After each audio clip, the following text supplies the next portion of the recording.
Hey guys, so I'm now making another video to help model how to plan your DBQ out. So I'm basically just be simulating the first 10 minutes of the essay.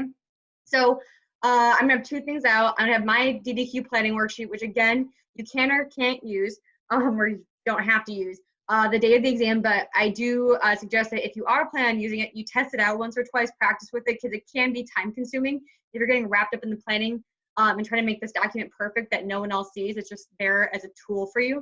So I'd practice with it if you're going to, which is like what I'm going to be doing. And if you're not, I would definitely have the DBQ requirements, and examples in front of you, like the master of the DBQ handout and a scratch sheet of paper if you're not going to be using this to organize your thoughts. The DBQ I'm going to be using is in the back of your AP book, your AMSCO. I had the 2018 edition in front of me, but it should be the same one in the back of the 2020. On the progressive era on page 724. And I'm only going to be using 5 documents because that's what you guys have on this year's test. If you want to circle documents 1, 2, 4, 5, and 6, those are the 5 that I selected that will be used for this essay. So I'm going to share my screen.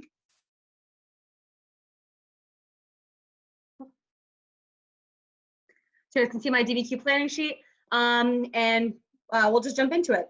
So prompt, to what extent were the reform efforts, also this is going to take me longer than 10 minutes because I'm talking to you guys while I'm doing this, but I'll try to keep it short and sweet. To what extent were the reform efforts of the progressive era aimed at maintaining the existing society, and to what extent did they bring about radical changes? All right, so put that in my own words. What am I rating here? What am I evaluating? Basically, did the progressive era do much? Did it change much?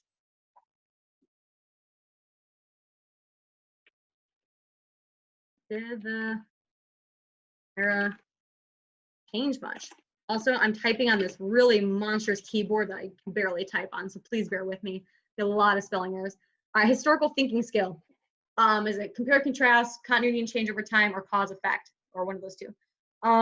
So there are a lot of buzzwords. I know that you can help figure out what skill it is. I know that was the difficulty with the Jacksonian democracy one. A lot of people thought it was causation instead of continuity and change over time. So some buzzwords to help you figure out what skill it is. For continuity and change over time, things like continuity, change, revolution, radical, those all kind of denote some kind of change. The word over time too, or if they just give you a long time period to assess, that usually might be an indicator of it, because that's the only one that you're really stretching, because you have to have the continuity change over time to evaluate. For compare, contrast, I mean, sometimes they just straight up say compare, contrast, similarities, differences, alike, stuff like that. Cause and effect, besides just saying cause, effect, if it says led to or leads to, impact, factors, that usually means causes, so stuff like that can help you figure it out. So here I'm looking at it, to what extent the progressive era maintain existing society, so continue, maintain. What extent do they bring about radical changes? So I can tell this is a continuity and change over time one. Constraints, the only thing that really says is progressive era, which, so there's no specific years, but I know that is, roughly early 20th century. And that's pretty much it. It doesn't give me any political, social, economic, or anything like that I have to cover. So nice and broad. All right, so I'm going to jump down to the documents. So document 1 in here, I'm not going to read the whole thing out loud, but some things are sticking out to me as I'm reading it is maintain the government of the people, by the people, and for the people, whose foundations they laid. Ooh, okay, so they are doing a throwback to the Declaration of Independence. I'm sure that's very purposeful of what they're doing there. And the next one, they even said, instead of instruments to promote the general welfare, again, using the same verbiage as the Declaration of Independence. I can probably assume that there is a purpose in that. They're trying to equate the ideas of the Declaration of Independence with what the progressive era is trying to do, because one thing I didn't say out loud is the source. Always read the source first. Progressive Party platform, I know these are the people that support the progressive ideas and changing society. So that's something that I could probably think of right now, is that the purpose of this is, or one of them, besides calling out what they think is unjust about society, I think that their purpose of using the language of the Declaration of Independence to equate those ideas with their movement. So that's something I could think of, you know, for later.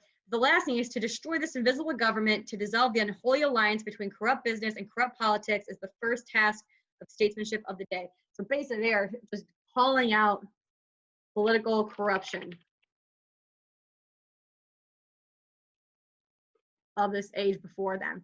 All right, so what are some things that, you know, might not be anything, but if I can think of anything that they could be referring to, like what's happening before this, like what are they calling out in the political corruption, or some things I can think of the progressive era did to try to address this. I could throw this in here.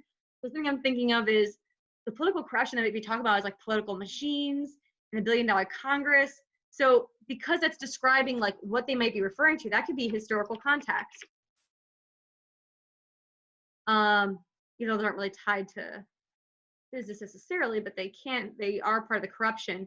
And we know the $1 billion Congress like bought congressional seats by like funding their campaign. So then they in turn passed legislation or block legislation that would impact their business.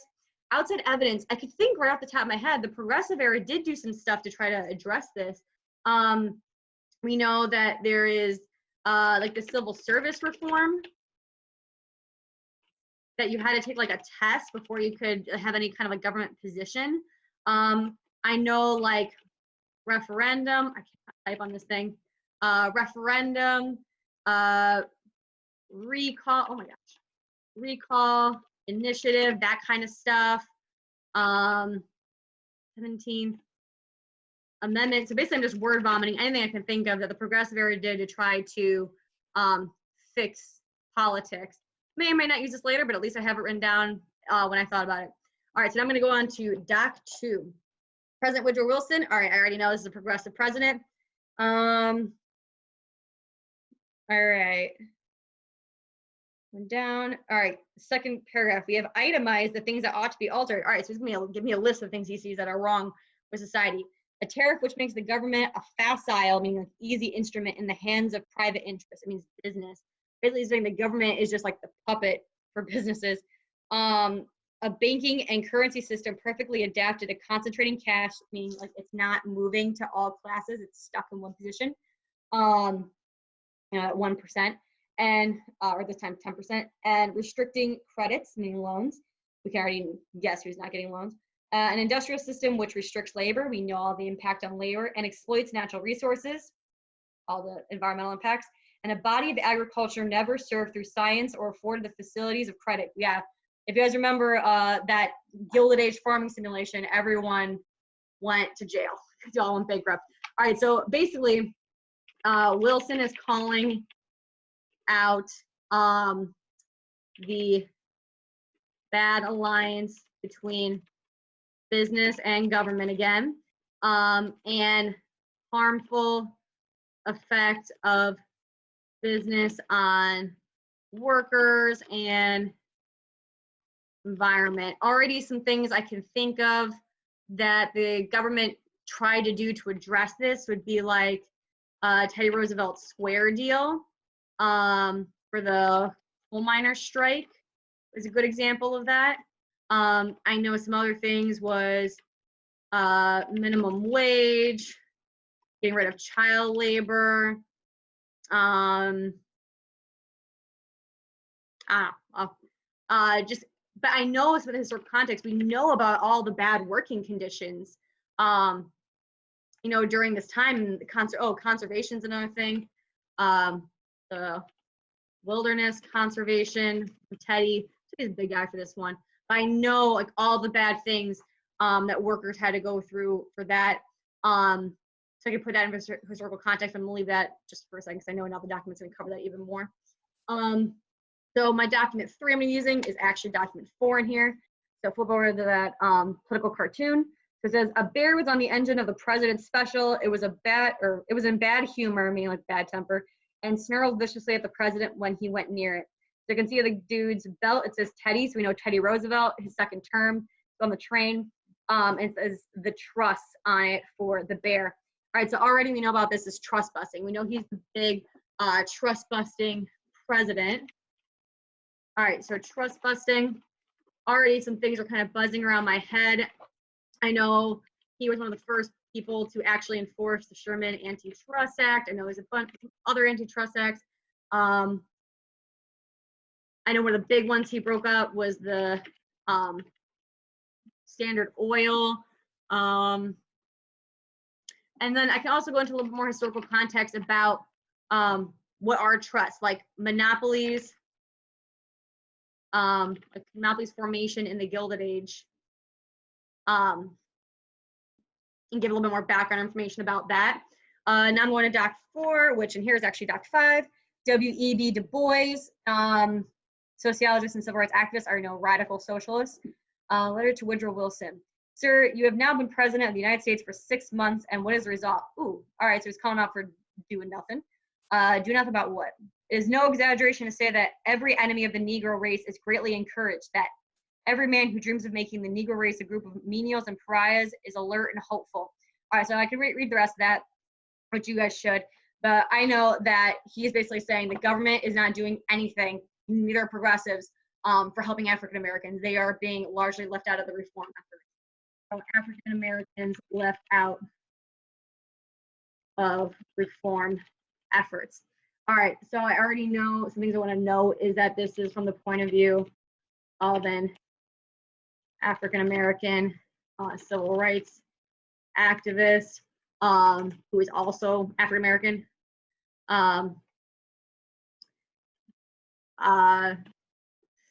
Let's see. I know the time period he's referring to, they are still stuck in the Jim Crow South and that discrimination. And then document 5, and here is document 6. All right, source is Mary Harris Mother Jones. I don't know if you guys remember her, but she is like a big workers' rights activist. They call her the mother because she was supposed to like be the mother of the workers of the world. All right. See, when one starts to investigate conditions, the result is appalling. Okay. You're one of the wealthiest countries, but more poverty in comparison.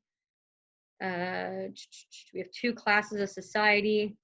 I think we're bound to have a revolution here before these questions are straightened out. We are on the verge of it in Colorado strike. All right, so yeah, basically workers for bad working conditions, all that kind of stuff. So Mother Jones doesn't like the poor working conditions and let's see, unequal distribution of wealth. All right, so again, for workers, kind of like this one I said earlier, I know the historical context is like the poor working conditions. Like I can think of like the meat packing industry, like, you know, the jungle.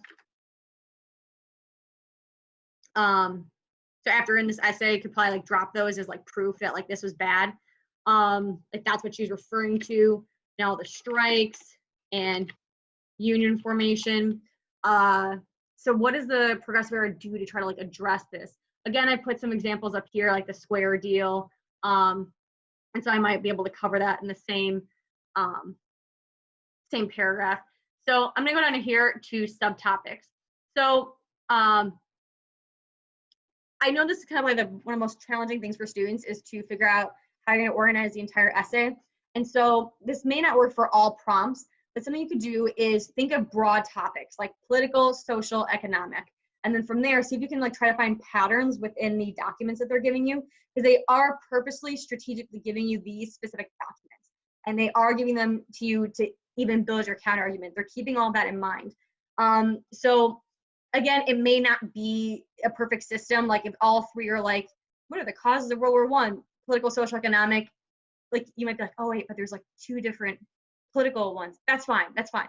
This is just a general strategy that may help you, you know, try to identify these patterns. If I did political, social, economic, and I had nothing in social, but I have like a ton in economic, I might be able to separate those 2 into further 2 different subtopics. So let's try this strategy. So political, social, economic. All right, so which ones cover political stuff? All right, DAC 1 calls out political corruption, and DAC 2 also calls out that political corruption. So I'm gonna actually put 1 and 2 here for now. Social stuff, DAC 4 about the African Americans, and economic I would say is 3 and 5, the trust busting and the impact on labor. Okay, so basically now I have to look and see like how can I make these more specific? What pattern or what commonality am I seeing between these documents that I can make a further specific subtopic on? So looking at 1 and 2, the political, both seem to be calling out in general, like overarching, the political corruption, and more specifically the relationship between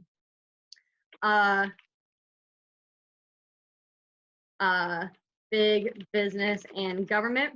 Social, this is African American civil rights. And then economic, both these 3 and 5 are looking at, trust busting and, working or like the workers' rights. I mean, both of those are caused by big business having too much power. So look like the harmful impact of big business.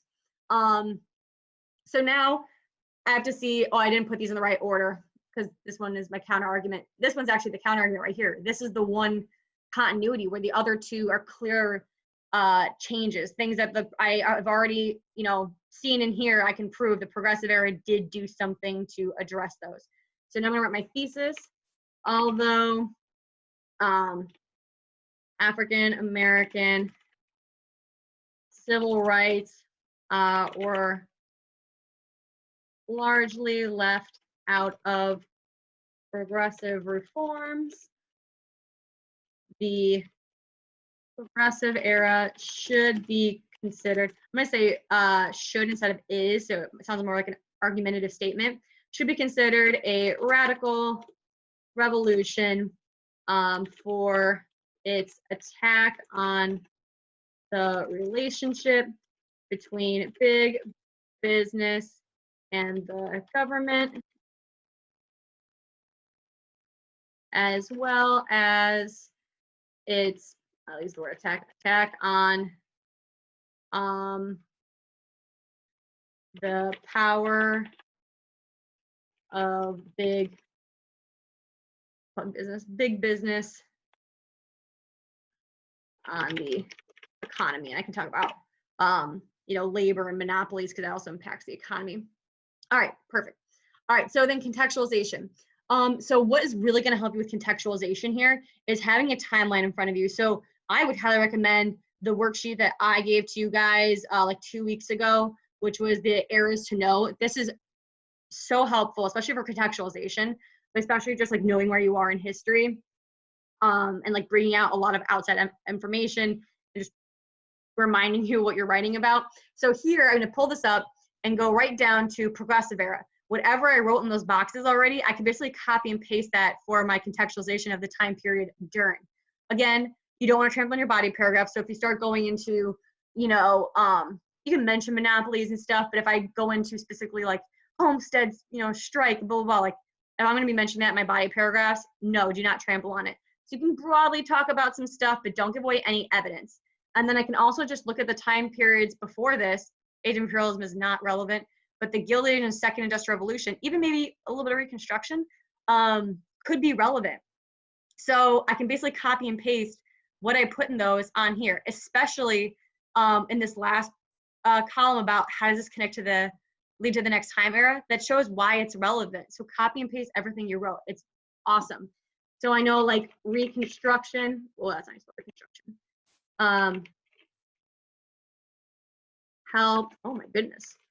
Help build up industry, and they wanted to keep that going.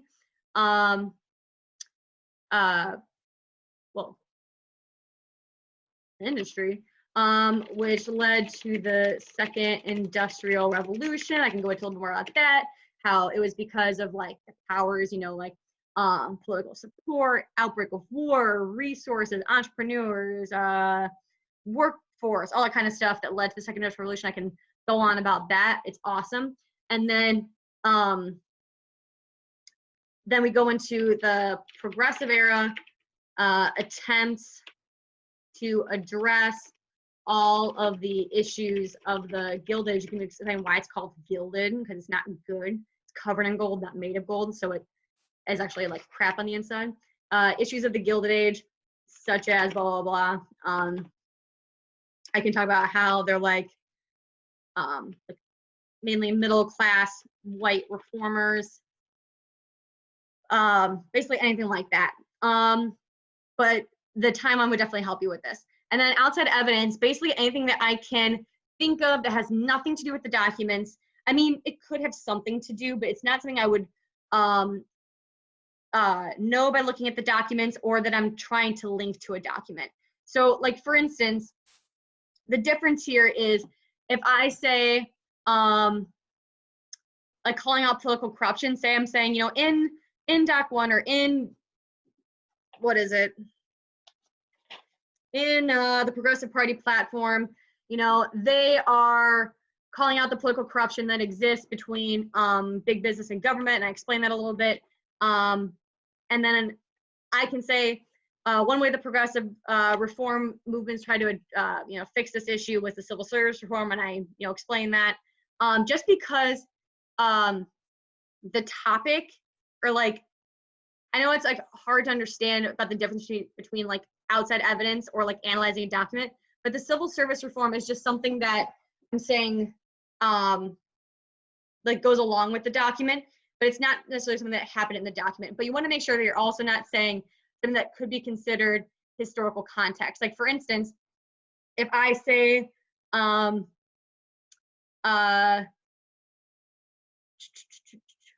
down here, like with Mother Jones stuff, if I say, you know, this is written during the time period of like, you know, muckrakers, you know, writing things like The Jungle and like the experiences in the meatpacking industry that show the horrific nature of the working conditions, you are explaining the background of the document. It's not just like a other issue like the civil service reform. You're purposely explaining the background of what's happening.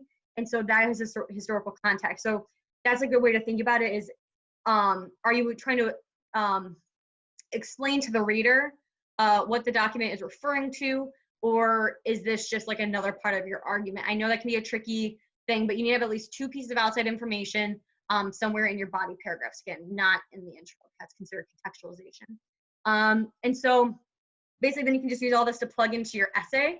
I know it took longer than 10 minutes because I've been like talking to you guys and giving you guys examples. Some things that you want to keep in mind going forward as you start plugging all this in is to you know, keep your topic sentences, you know, keeping them in accordance with your subtopics that are in your thesis, making sure they're clear and specific.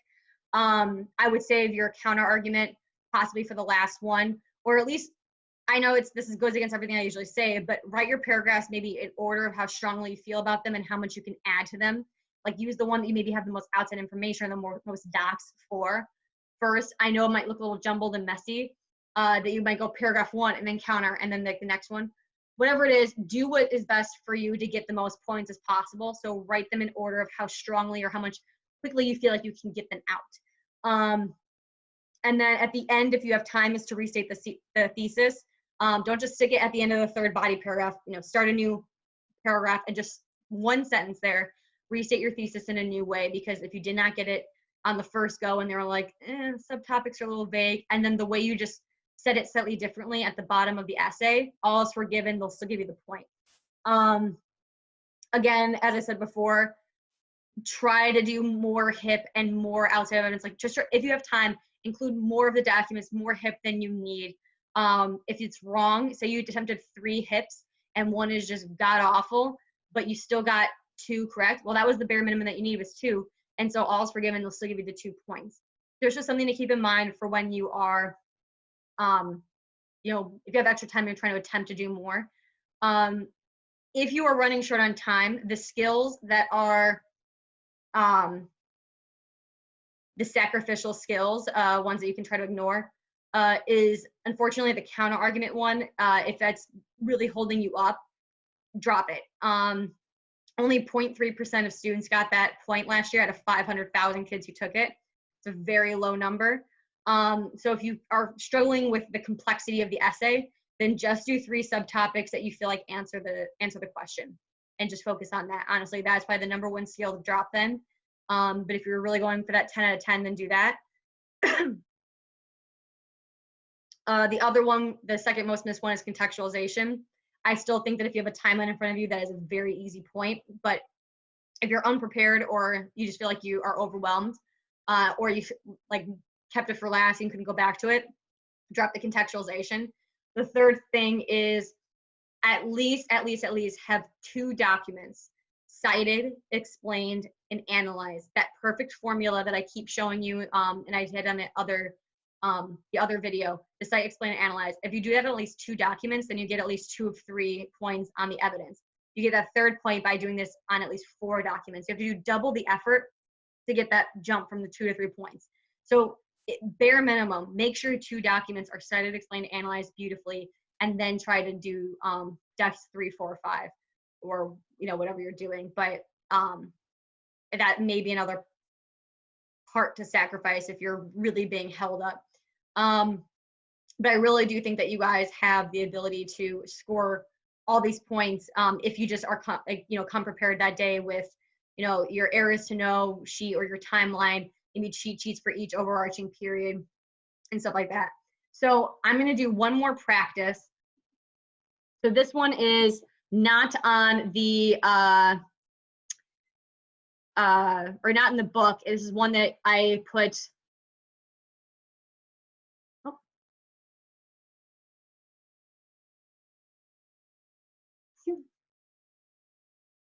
All right, so this is one that I put on Canvas for you guys. People who did the review session with me last week know this one because we did this one together. So I can pull it up. All right, so this is the westward expansion practice DBQ, another topic that has a high likelihood of being tested. All right, so now I'm going to practice doing this even faster with explaining less because we already went through it. Oh.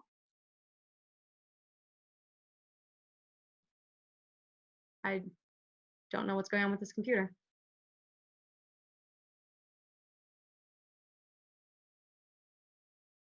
All right, so going through it, prompt. Evaluate the relative importance of political, economic, and social roots. All right, so it kind of already gives me the 3 subtopics. Social roots of westward expansion in the United States from early to mid-19th century. All right, so it already gives me also a time period. Relative importance meaning relative is ranking. It means in relation to. So that's kind of a buzz thing for causation, but also root causes. So already I know this is causation. Early to mid-19th century, so early to mid 1800s. What is it asking me? Causes for westward expansion. All right, first one, Pacific Railway Act. Granted to the company. All right, so the government is giving away land to the railway company.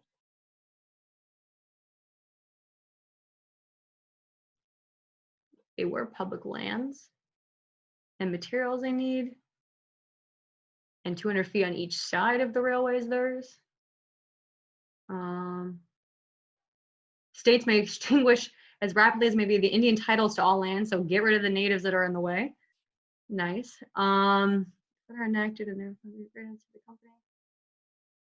All right, so basically they're just giving all this land to the railroads. So land grants.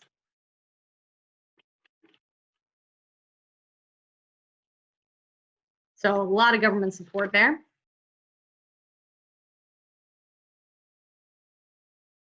Okay.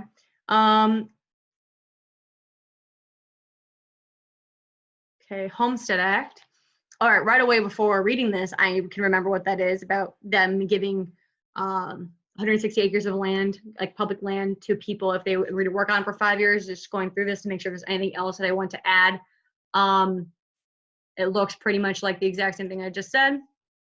The government will give 160 acres of free and out west to anyone who's to work it for 5 years. So get it up and running and part of the economy. The railroads will help with that. All right, American Promise by John Gass. So this is the famous painting that we looked at in class. On the right, I see all this progress happening. I can see bridges, I can see steamboats, I can see canals as man-made canals, railroads, telegraph lines or telephone lines,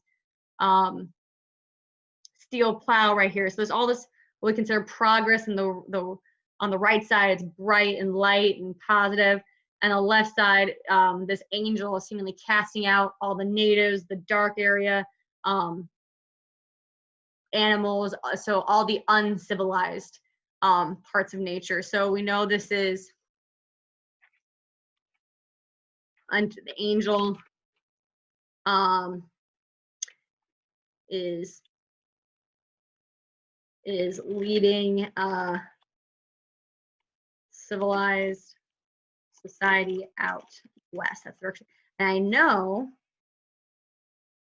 this is the point of view is a certain ideology called manifest destiny ideology.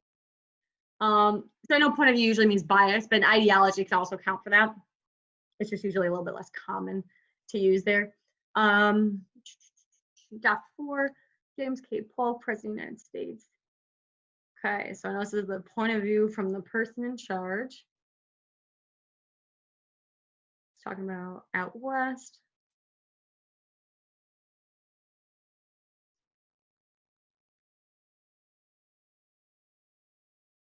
All right, so he's talking about expanding democracy. So it's kind of a similar idea. The word sees our peaceful triumphs and our hard work. He's basically kind of propping the U.S. up. He's talking about expanding their democracy, expanding the U.S. ideas. And again, this is the dude that's in charge of the military. You can already know from hindsight bias what he's going to use with that military, Mexican-American War. All right, so president encouraging, expanding democratic ideals out west.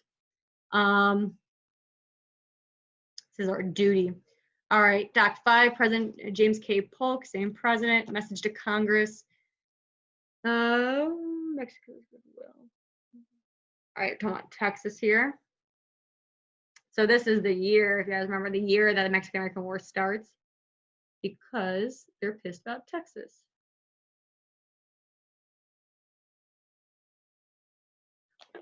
All right, so we know he's discussing the border disputes between our new Texas, or like newly annexed Texas and Mexico.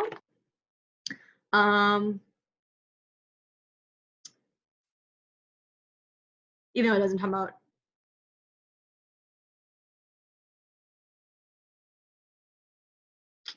didn't really say that it's a reconquering Texas. So I can say maybe it might be good for the background for the reader to know about the Texas Revolution that was backed by the U.S. government. Then we annexed it. Okay.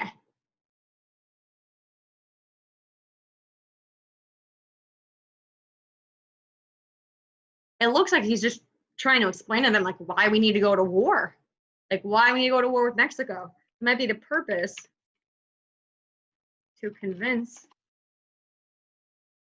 Ooh, I can't not type on this. To convince Congress why we need to go to war with Mexico. All right. All right, so how can I group these? I mean, I could look at political, social, and economic again. So like, let's try this again. See if this works here too. So political. All right, we have the federal government giving land grants. All right, so that could be one for political. I mean, it could be social, but right now we'll think about government support. Government will give 160 acres of land. Okay, that's another thing the government is proactively doing, so maybe I'll put that one here too. Document 3, angels leading civilized society out west, so manifest destiny ideal. Put that more of a social ideology. President encouraging expanding democratic ideals out west. I mean, that could be put in political. I could also see that going with the manifest destiny ideology. So as you're writing your essay, you might change it and see where it fits best for you. I'm going to put that maybe here for now. And then 5, discussing our border disputes between our newly annexed Mexico.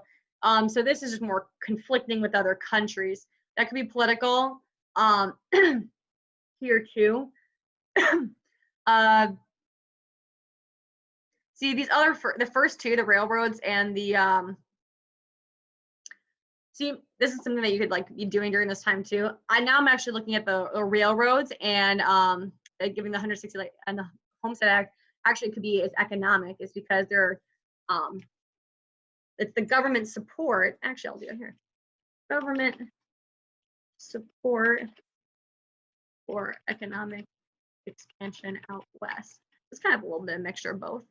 And then I'm actually going to change this. The political with Doc 5. One of the reasons we're going to go out west is, or expansion out west is conflict with nearby countries.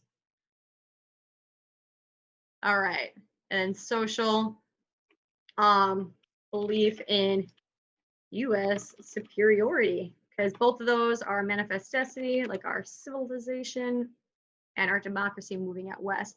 All right, so causation. So causation is the complicated one to write the complexity for. And so I have to decide which of these is the biggest reason for why we wanted to move out there. Because that's gonna be like my one single out one. And so it might take me a while to think about this, depending on how much outside information and stuff I can come up with. But I think that the biggest reason why we're gonna go out there is, let's see, might be hard because you might not be able to have time to prove it, but I will say that the biggest reason is government support. That has the biggest impact. So although conflict with other countries out west, as well as belief of U.S. superiority, are reasons for U.S. expansion. The largest, or let's say the most significant cause is government support for economic expansion out west, because that kind of allows the other two to happen. That's what I'm going to argue. All right, so again, you can go to errors to know sheet or the timeline to go back and do the contextualization. So we went back to the errors to know. This is the manifest destiny out here. So something I could bring out in are these two right here: Jeffersonian democracy, era of good feelings. I would argue that both of those time periods put more power in the hands of the people. And so because average people feel a bit more responsible and feel a bit more autonomy, that they're some of the people that would want those homesteads and go out west. And so like I can try to like build some kind of link there with the nationalism, that people are feeling the pride for the country, the power in themselves, and they want to explore that and expand that across the country, that forever. And then outside evidence,